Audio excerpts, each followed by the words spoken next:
Hi, hello, dear friends.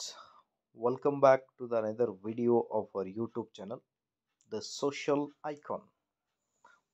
ವೀಕ್ಷಕರೇ, ಇಂದಿನ ಈ ಒಂದು ವಿಡಿಯೋದಲ್ಲಿ ಸರ್ಕಾರಿ ನೌಕರರ ಡಿ ಎ ಕುರಿತು ಒಂದು ಬಿಗ್ ಬ್ರೇಕಿಂಗ್ ಅಪ್ಡೇಟ್ ಅನ್ನು ತಮ್ಮೊಂದಿಗೆ ಶೇರ್ ಮಾಡ್ತಾ ಇದ್ದೀನಿ.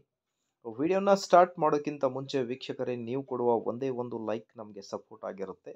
ದಯಮಾಡಿ ವಿಡಿಯೋನ ಲೈಕ್ ಮಾಡಿ, ಅದರ ಜೊತೆಗೆ ನಮ್ಮ ಯೂಟ್ಯೂಬ್ ಚಾನಲನ್ನು ಕೂಡ ಸಬ್ಸ್ಕ್ರೈಬ್ ಮಾಡಿಕೊಳ್ಳಿ.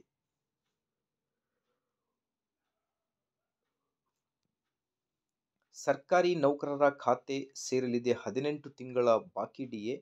ಇಂದು ಬಿಡುಗಡೆಯಾಗಲಿದೆ ಮೊದಲ ಕಂತು. ಕೈ ಸೇರುವ ಒಟ್ಟು ಮೊತ್ತ ಅಷ್ಟಿರಲಿದೆ.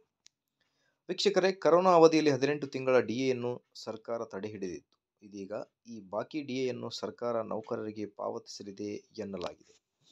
ಕೇಂದ್ರ ಸರ್ಕಾರಿ ನೌಕರರು ಮತ್ತು ಪಿಂಚಣಿದಾರರು ಈ ಮೊತ್ತಕ್ಕಾಗಿ ಕಾತರದಿಂದ ಕಾಯುತ್ತಿದ್ದಾರೆ. ಸರ್ಕಾರದ ಮೂಲಗಳ ಪ್ರಕಾರ ಕೋವಿಡ್-19 ಸಾಂಕ್ರಾಮಿಕ ಸಮಯದಲ್ಲಿ ತಡೆಹಿಡಿಯಲಾದ 18 ತಿಂಗಳ ಡಿಎ ಮತ್ತು ಡಿಆರ್ ಬಾಕಿಯನ್ನು ಬಿಡುಗಡೆ ಮಾಡುವ ಕಾಲ ಹತ್ತಿರವಾಗಿದೆ. ಈ ಮೊತ್ತವನ್ನು ಅರ್ಹ ಉದ್ಯೋಗಿಗಳ ಖಾತೆಗೆ ಸರ್ಕಾರ ಮರುಕಂತುಗಳಲ್ಲಿ ಜಮಾ ಮಾಡಲಿದೆ ಎಂದು ಮೂಲಗಳು ತಿಳಿಸಿವೆ. ಈ ಹಿಂದೆ ಬಿಜೆಪಿ ನೇತೃತ್ವದ ಸರ್ಕಾರ 3ನೇ ಅವಧಿಯ ಸರ್ಕಾರದ ನಂತರ ಮಂಡಿಸಿದ ಮೊದಲ ಬಜೆಟ್ನಲ್ಲಿ ಈ ಬಗ್ಗೆ ಘೋಷಣೆ ಮಾಡಲಿದೆ ಎಂದು ನಿರೀಕ್ಷಿಸಲಾಗಿತ್ತು. ಆದರೆ ಆಗ ಅಂಥದ್ದೇನೂ ನಡೆದಿರಲಿಲ್ಲ.